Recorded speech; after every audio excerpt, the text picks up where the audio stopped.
Hi everyone, welcome back to my very cold garage today. I really need to get my heating sorted, but I can't do that until I've got some electrical gremlins in here at the minute. I need a new electric supply sending from the house because I keep blowing.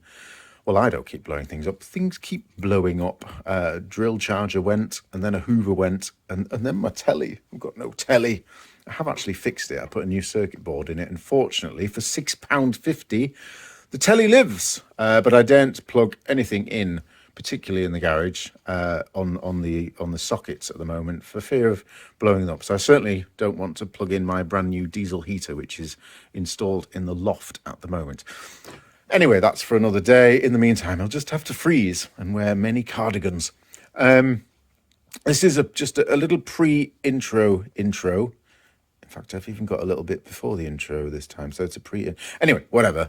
It's a pre-intro just to say, in the past, I've kind of filmed stuff as a specific job, you know, how to do this, how to do that. Might be helpful for some people. Apparently it is occasionally. People comment on Facebook very kindly. I'm going to do my winter work slightly differently. I'm going to kind of do what it's like to live with a classic car in the garage. I'm usually in here for 6 to 8 hours at a time when I do get in here to do work on the car, and I thought I'd kind of film the process. Obviously, I'm not going to post 6 to 8 hours on YouTube each time. That would be boring, but I will consolidate it down into half an hour or 40 minutes or whatever of just what I get done that day, because that's the reality of working on a classic car. I may plan to come in the garage on a specific weekend and get a specific job done, but sometimes that's just not how it goes. I mean, for example, this first video that I've just finished editing, I was planning on draining the radiator. But before I did that, I wanted to take the front bumper off, get that out of the way for some other works, and the bonnet off. And, you know, that's 40 minutes already. I mean, for me, it was many hours.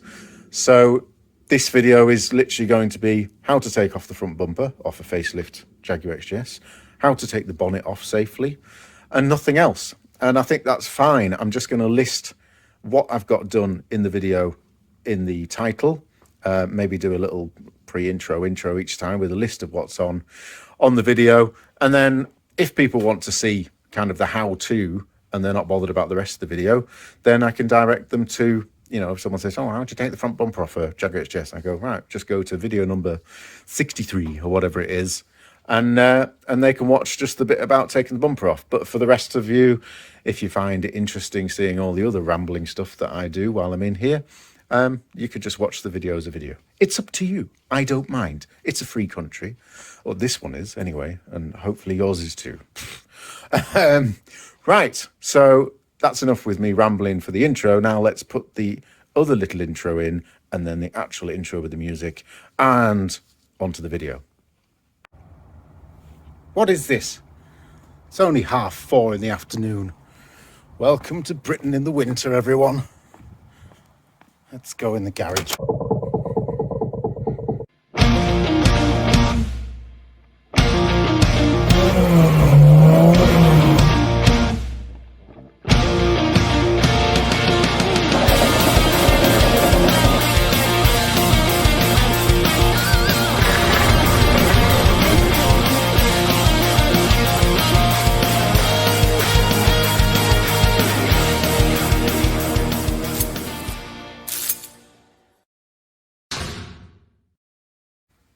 It's November now. Well, frankly, actually, it's nearly December, which is a bit mental. I haven't done any Christmas shopping yet. I haven't, though, got my Christmas decorations out because that should be illegal any time before December the 1st. Just no. Yeah, but in the garage, in no particular order, the list of jobs to do is a radiator swap, because in there at the moment is my spare radiator. It's perfectly working order, but over here I have the non-spare. What's the word? Original. That's the word I'm looking for. Original radiator. It's just hiding behind this protective bit of board because the door's there and I'm really clumsy, and you can see what is going to happen. And I'd be very annoyed if I put a dent in this nice new radiator, because look at it. Look at that. It's like brand new. I mean, it is pretty much brand new core. No rust, no nothing. Oh, it's just lovely. So that's going on. While we do that, the front bumper will be off and everything, because I've got some cleaning up to do there. Plus, to be honest, it's a nightmare draining these later cars. Owners of earlier cars will be going, well, what's the problem? You just undo the radiator drain. Yes, well, at some point, I don't know if it was Ford when they took over, but Jaguar decided to do away with the radiator drain and make it so that you had to pull the bottom hose off to drain 20 something litres of coolant all over the place. And of course, when you pull it off, it doesn't matter how careful you try and be, it just goes everywhere, fills the front of your bumper before you can get it into any sort of container or anything. Which reminds me. So actually, as part of that job, doing that radiator, I have a random part here, non-OEM. That is a thing that you can put in a hose and then attach another thing to if you wanted to. Or in this case, I bought one with a plug. And you can probably see where I'm going with this. A bottom hose isn't expensive particularly anyway, and they're readily available. So I figured, well, worst case scenario, this goes horrifically wrong. I could just get another bottom hose. It'll mean draining the radiator again to change the bottom hose, but I will cross that bridge if I come to it. However, my plan is, while I've got the bottom hose off, you use this little tool here, apparently. I don't quite know how it works yet, to cut a very specific size hole. You put the thing in and you tighten it up, and it's basically a pressure-proof, waterproof, coolant-proof seal with an outlet then that I can unscrew. And my thinking is then, next time I come to drain the radiator or the coolant at any point, I will have a bleed. I mean, the other option would be to tap one into the radiator, but I'm a little bit nervous of that because it's brand new and lovely and I don't really want to go drilling holes in it. Whereas a bottom hose, what are they, 40 quid or something, as opposed to 600 quid. So you can see my logic. So we're going to give that a go. Bit of an experiment. Yes, what else am I doing? Oh yeah, the box behind that radiator. Do not kick this. Is an aircon radiator. So that's sitting in there. It's actually not the right one. You'll notice at this end, everything looks as it should. At this end, that pipe bends the wrong way. I spent ages trying to find a 1994, or rather a facelift V12 aircon radiator, and I just couldn't. They don't seem to be available anymore.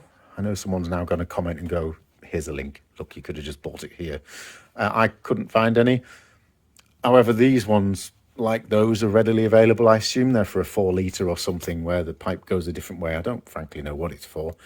It looks about the same size. It's going to do the same job. The fittings are the same. That's the important thing. A pipe can always be bent, so I'm not fussed about that. And if the fittings on the base or something aren't quite right, well, they can be manufactured, can't they? The one that's in currently is just knackered. I don't know if it leaks. I've never had air conditioning on this car. I live in the UK. We don't really need air conditioning, but it'd be nice to kind of get it up and running, but it probably leaks. The fins are all flaking and horrible.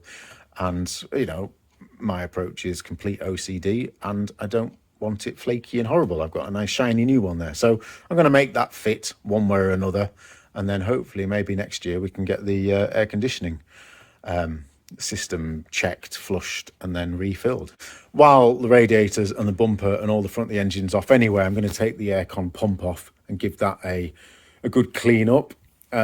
Plus, while that's off, I have spark plugs because I'm going to do a full service.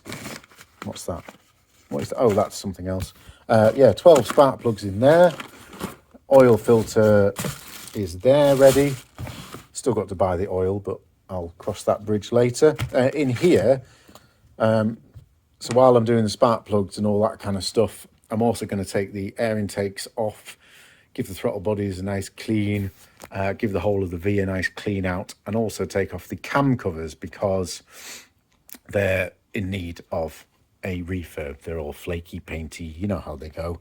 And I've also got a small oil leak, as many Jags do, on the passenger side half moon seal. So I've saw some new ones. I've got these aluminium lifetime focus. Come on now. There we go. Ugh, look at the crap under my fingernail. Yes, lifetime lasting aluminium ones from Jag Improver. Not really required and vastly more expensive, but they're shiny. So, you know, I was always going to, wasn't I? So I'll be putting them on. There'll be loads of other cleaning bits and bobs going on under the engine bay while I've got everything out and I've got room to work. I think that's about it. Oh no, I'm also finally going to paint these sills. You can't see it here, but underneath I have prepped it. I removed all the rust and then just gave it a paint of anti-rust paint with a brush just to just to keep it from rusting while I was driving it this summer. But this winter I must take all that anti-rust paint off and mask it up to the door line and do my first bit of proper painting. I've got a compressor now up in the loft and I've run my line down to here. This is compressor line. It's not all fixed on properly yet, and I'm having some massive electrical gremlins in the garage, so I'm getting a new electrical supply put in the garage in about 2 weeks, so that should be fine for whenever I get around to doing painting. So in the meantime, what are we doing now? Yeah, get the car lifted up on its jacks so that it can sit there for winter while I'm working on it. Over here we've got the summer exhaust extraction kind of point, but I'm going to lift it up to that point there, and it means if I need to start it at any point I can have the engine running and not die, so that's nice. Right, let's get it lifted up on its stands.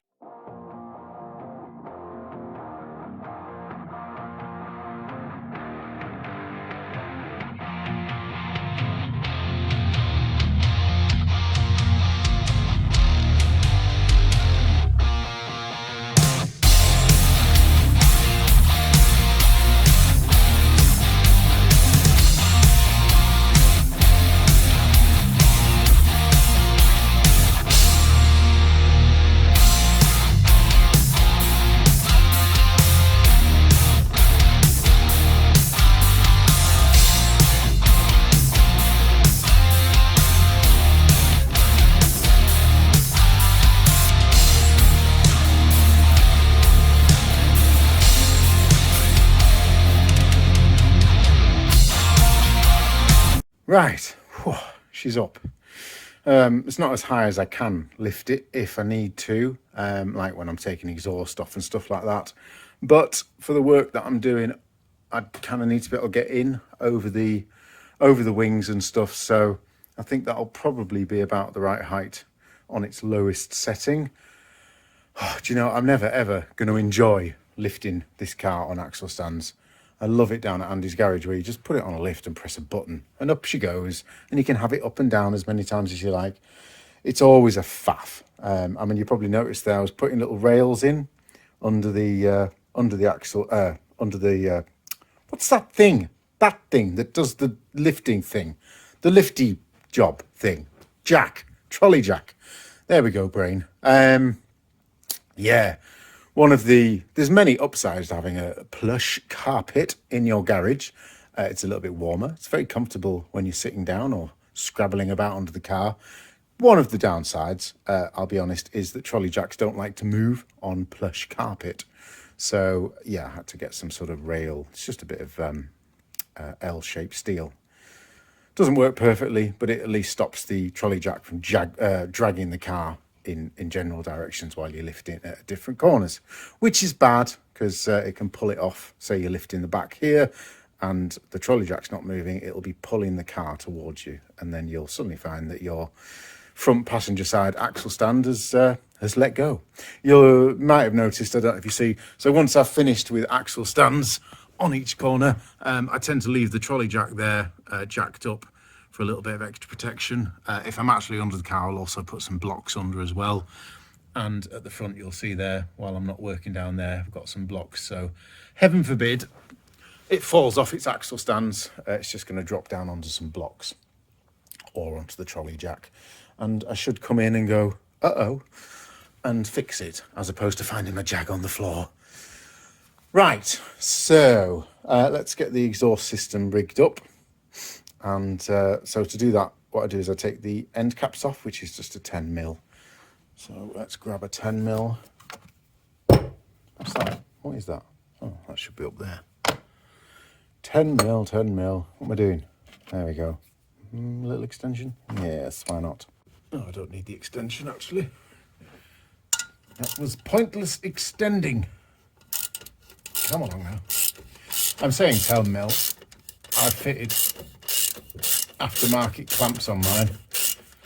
So I don't know what the original design was. I think it was a little grub screw, actually, which is probably long corroded on most cars, but because I've got a nice new stainless steel exhaust and I've cleaned up my end caps as well, everything's pretty much removable without too much faff. Come on now.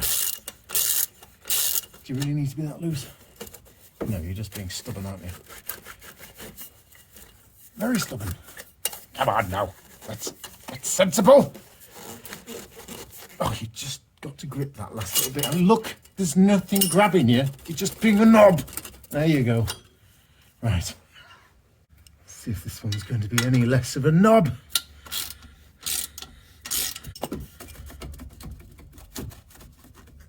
Nope. Come along now. There we go. That's another job I need to do at some point. Is I took the front bumper off many years ago and completely refurbed it. It was before I used to make videos, so I didn't film it, but I can just see some surface rust on the girder that runs along the back there. So I better take this off at some point. Maybe next year, I don't know. Next stage of exhaust extraction process is silicone tube, flexible. I did buy some originally that was quite rigid, and that was great, but I had to have the car perfectly lined up, and let's be honest, that never happens. So I sourced this flexible stuff instead. Obviously, that is the same size as the exhaust pipe that I've put out, and basically all I do now is put a cable tie around there and round there, just to help with the seal. Temperature wise, it's fine. I've been doing this for 2 years now and never had any issue. I mean, I'm not like ragging the engine in the garage or anything, but just idling or giving it the odd rev, it doesn't get too hot, and all is well, and all the exhaust gases go out the back. Let's go do the other side.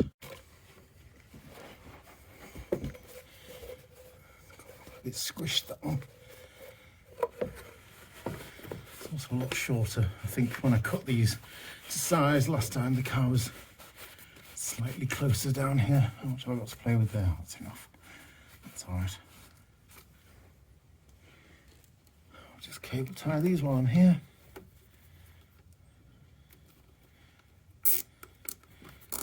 What I do though is I go out the back and just plug the hole into the exhaust with a cloth, which I have to remember to take out before I start the engine. Have we got enough there? Yes. Just to stop any wildlife that might think about climbing up the back of the garage and making a nest in my silencers, which would be bad. I'll snip those off tidy because that's the right thing to do. That's lovely. Let's go put the cloths in the holes. It's a bit of an adventure. Oh, hello, cat. You actually want to go in? Yeah, come on then. Come on then. Don't be a dick. Don't be a dick. There we go. He does like to play games and just say, yeah, I want to go in the house, and just fucks off. Because he's a cat, and that's what cats do. I passed the mini pots. Scheiße. Oops, well that's fucked. Down here. Oh, I'm not getting there. Yeah, so this is interesting. So there's a huge trench here because years ago, you can see where the water gets up to, and that is about the level of the floor So I was having massive issues with water coming into the garage. So I dug it out to about 1 metre deep, which nearly killed me. And now obviously it doesn't get up over the concrete slab, so I don't have any issues with water going in the garage. I'm going to have trouble getting over there, although I do have a stepping stone there and one there. I reckon I can do this. Oh, don't drop my phone in the water. That would be bad. Yes. I feel like I should be playing the Mission Impossible theme tune while I do this. Just get the first cloth. Just pop that in there. That is the right one, isn't it? Yeah. Can I reach that one? And film. I'm not sure. May have to do this and then show you the end result. There's a brick there. Yes, I reckon I can do this.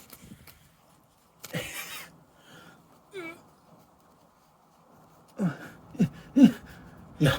Okay. Success.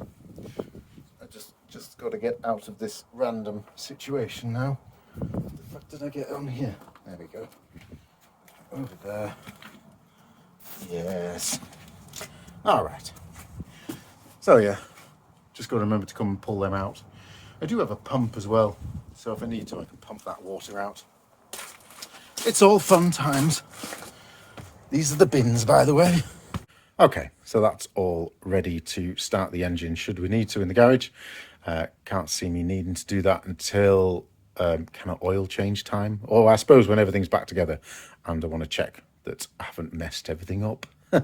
Always a fun moment when you turn the key the first time. So the next job is drop the coolant out.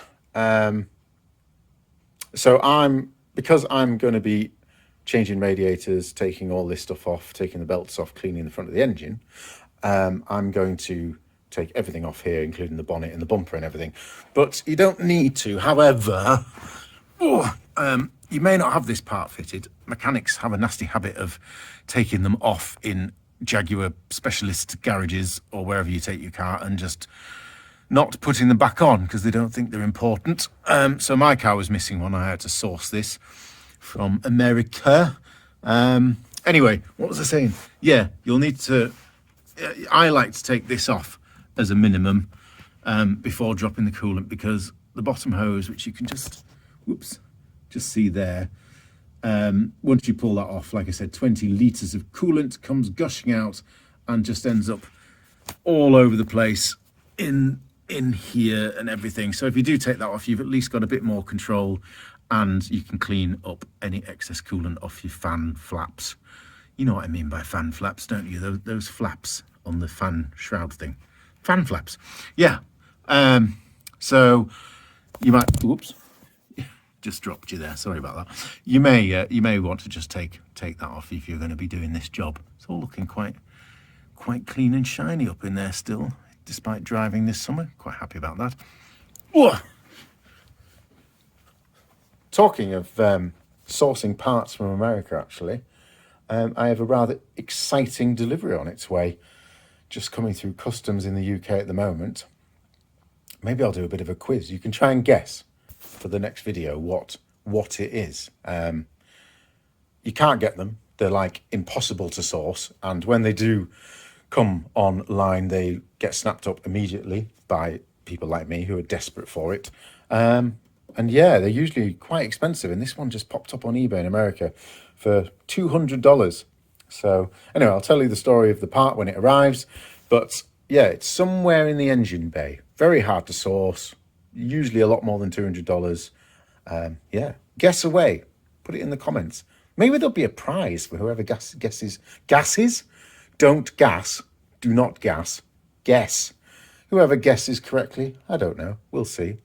So yeah, let's get the let's take the bonnet off first, and then I'll tackle the bumper, and then we'll drain the coolant once I've got nice clear access.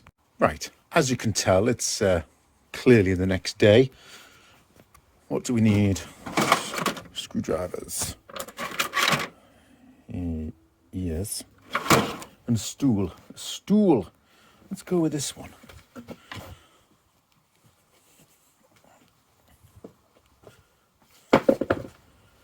first thing you need to do is remove this here grill. There's five screws, I think, 2 at each side and 1 in the middle.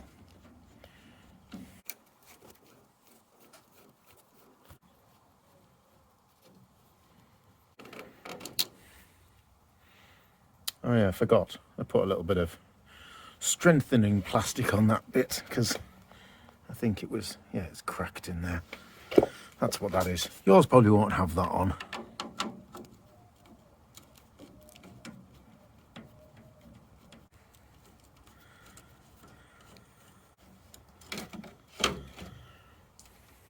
Right, with the grill removed, you now want to do that with the bonnet.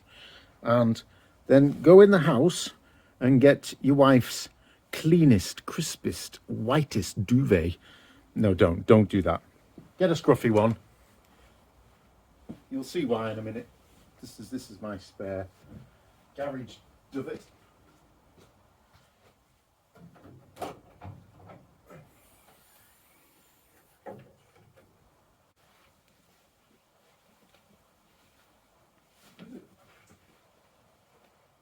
I wasn't meant to do that. Let's try that again. Slightly less force. There we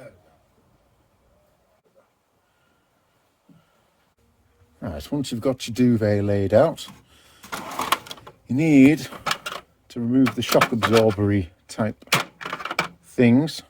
You just want a little screwdriver like this. So you'll see there's a metal band here. Just want to get your screwdriver in behind that. There's a little recess there to allow you pull the metal band out and then pull the shock absorber fixing off. This one's being stubborn for some reason. Oh, come on, there we go.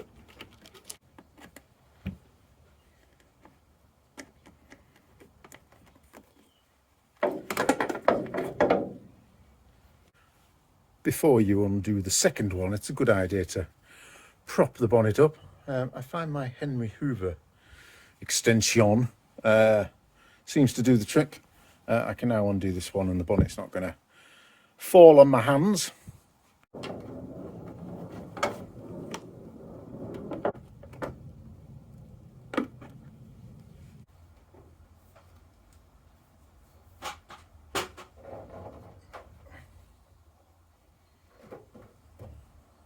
So then lay the bonnet down, and now you'll see we've got duvet trapped, which means once I've undone the 2 hinges at the front, my bonnet's completely free from the car, but I can get my fingers underneath. If you don't put the duvet down and it drops down in the recess, well, unless you've got some sucky things, it's going to be very difficult to get that back out.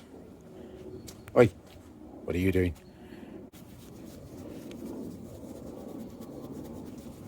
So I want to leave the hinges on the car and have as little stuff flapping about when I lift the bonnet off. So you want to undo these 2. I think they're 13mm or some imperial equivalent. I'll just go and get a 13mm and see.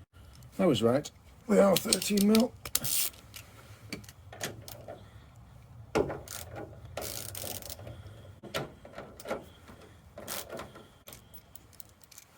Oops.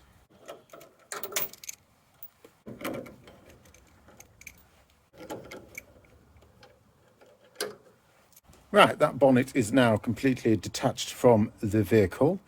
Now comes the fun part. I'm going to lift it.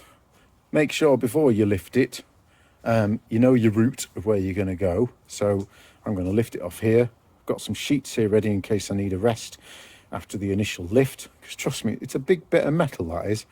I'm then planning on rotating sideways and then crabbing down here sideways and resting it in this nice gap. I've got this sheet here, which I'm just going to hang somewhere there, in case when it rests up against here, it wants to touch the wall. So I'll have that ready. So move them out of the way. Have everything ready and clear before you lift it. Believe me, it's a heavy bit of metal.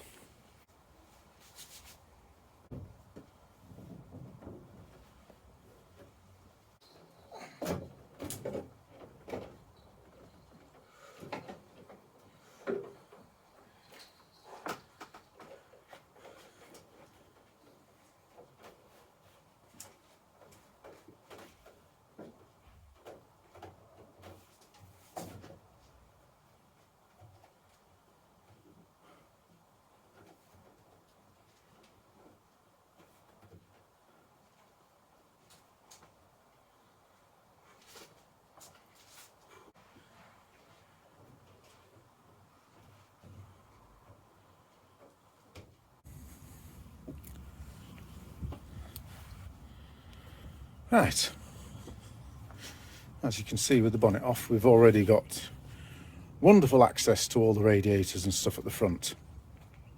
Now, I've just thought I don't really need to remove the front bumper for any of the work that I'm doing, but it's only a few extra bits and bobs. I can give everything a good clean, and I don't know, it might come in useful. I can post this video on Facebook groups and stuff if people are wondering how to remove the front bumper. So while I'm on, I may as well.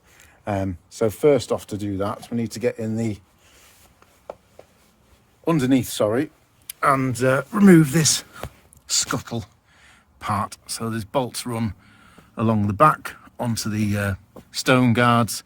There's two big bolts up in the recesses, and then a load of fixing bolts on the front, all just screwdriver fixings.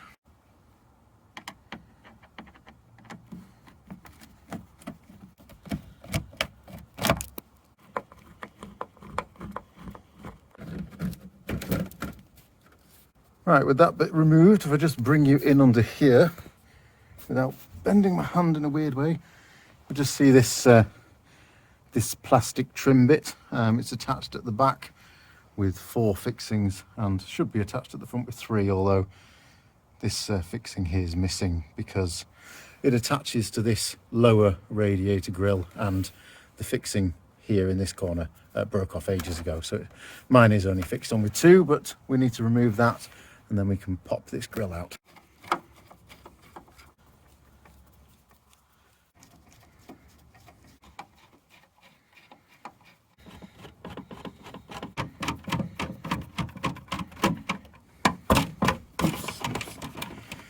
See how they get broken with plastic like that flapping about.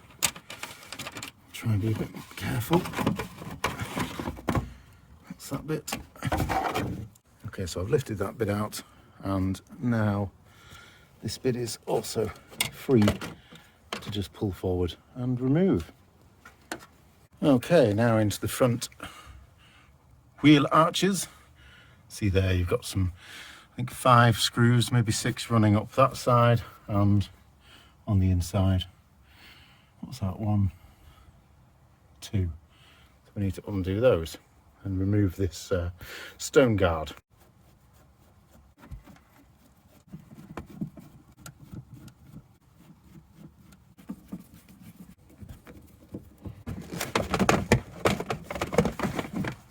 Something like that. I did forget to disconnect the brake cooling duct. It's just these little black push pins.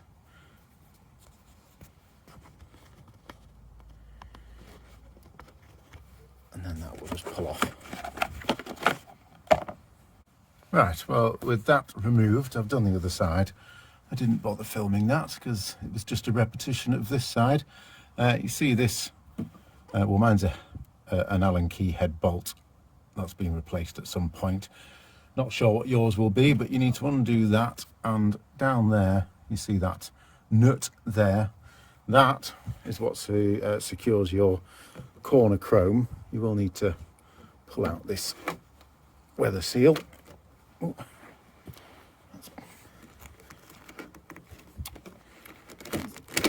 Even better than I thought it would be. Yeah, if you undo those, then the corner chrome will come out. I'll do the same on the other side as well. I'll finish that off by hand before it disappears. Right, if I remember correctly, this will now slot out. Ah, of course, I'd just forgotten about the windscreen washer jet. So for that, we just need to prise it upwards like that, then pull it out to give ourselves some room, get some pliers on here. Oops.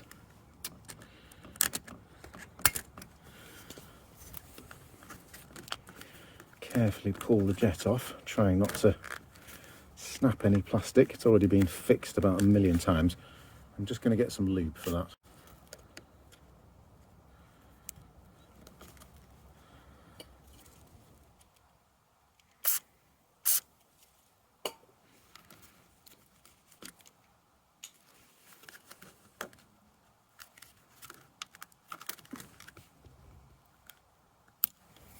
There we go. Now with that pushed out the way, this should lift off, which it does.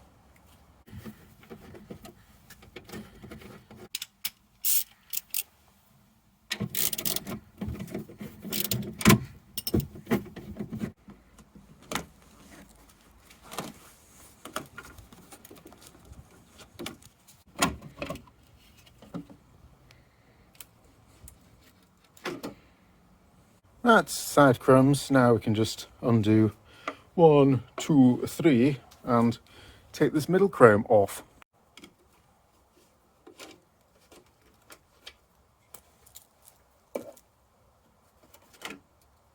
Okay, back in under here now, and you'll see these 3 10mm nuts. Undo those both sides. Right, I forgot when I was undoing those. I do remember this from years ago. So they're the 3 threads that were pushing through there. This metal plate is on the back of that red plate, and these are just nuts and bolts, so obviously they do tend to spin a bit as I was undoing them. Fortunately I didn't have too much trouble, but doing them back up, I do seem to remember last time I had to get a spanner down in there, because basically that black metal bit sits behind this plastic flap here and acts like a strengthening washer, and you have to sort of stop them from spinning. Anyway, I shall cross that bridge when I come to reassembly, but that now is loose on that corner, so I'll go do the same on the other side. And they do seem to be coming undone. See, that one's spinning a bit. I just pull on it. I should stop it from spinning on the back. I think doing it up is going to be a bit more of a challenge. I do remember having to get a spanner in there last time, I think. It's been a while since I've taken this bumper skin off. See, that one's not spinning, so we're all right. There's the bottom one. Again, the bottom one's just spinning there, so I'll just pull on the bolt.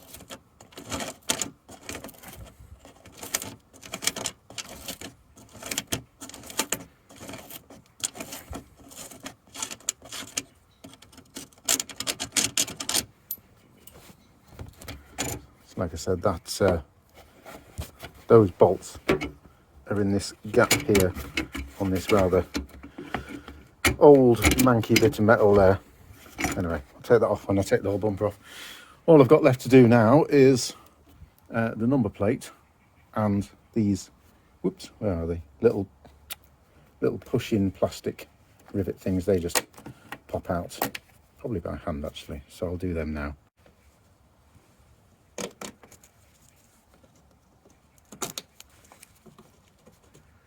Right, my number plate is just velcroed on, although it's rather good velcro. May need 2 hands for this. Oh no, there we go.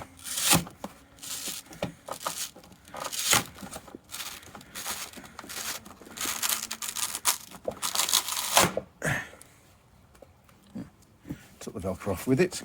We've now got 3 screws there behind there.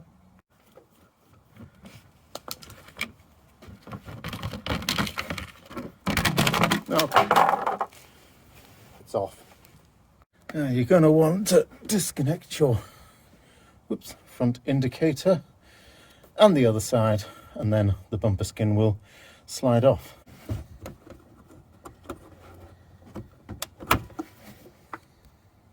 Right, now all that's left to do is just pull that corner out around that metal bit there. And you can see it's the whole thing sliding forwards, and I'll go do the same at the other side and then remove that front bumper skin.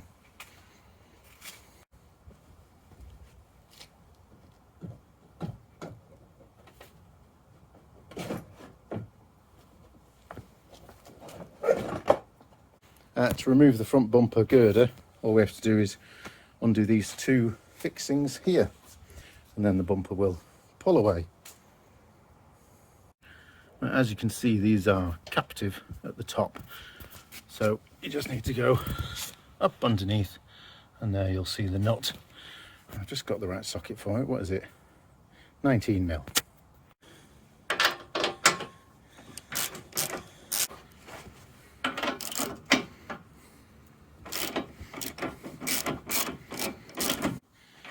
You'll notice there's a nut and then a kind of spacery type thing.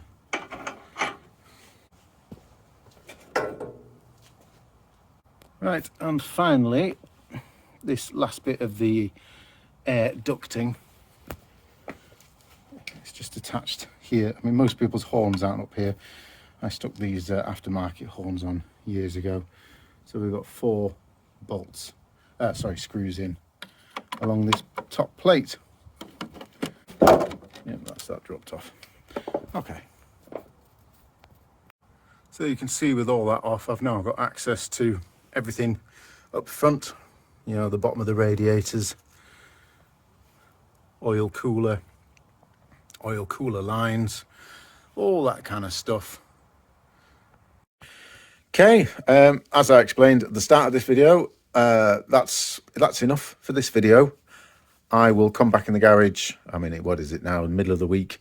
Again, now I've got a very busy week at work. So again, the reality of classic car ownership, as much as I just want to be in here all the time, getting on with the work that I enjoy, it's probably going to be at least the weekend before I can get back in and do the job that I was actually starting to do before we took the bonnet and bumper off, which is drain the radiator and then start pulling the radiators out and all the front gubbins.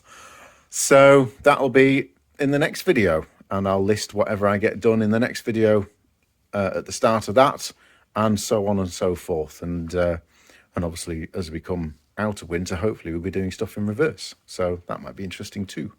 Maybe I'll just reverse the videos and post them. Yeah, so see you in the next video. Thanks for watching. Bye.